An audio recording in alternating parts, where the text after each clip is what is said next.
maxaad ka ogtahay xarafka da astaamihiisa togan iyo dabeecadaha u gaarka ah haddaba maantaba ogow xogta kaa maqan ee xarafka da adaan kula hadlaya dalmar deeqa dayax dahabo daljir degan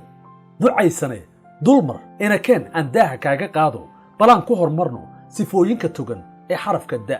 waa axad jecel xornimo inuu ku noolaado waa qof niyad wanaagsan waa qof go'aan leh waa shakhsi la isku halayn karo waa ruux mas'uul ah waa ruux hawlkar ah waa ruux ku fiican xalinta mushkiladaha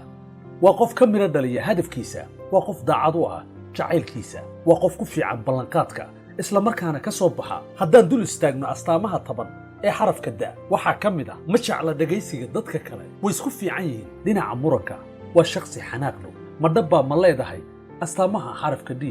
ee aan kor ku soo xusnay nagula wadaag fadlan kommentiga dhawaan filo xarafka e fadlan laagta sheerta iyo folowga na amaahiya mahadsan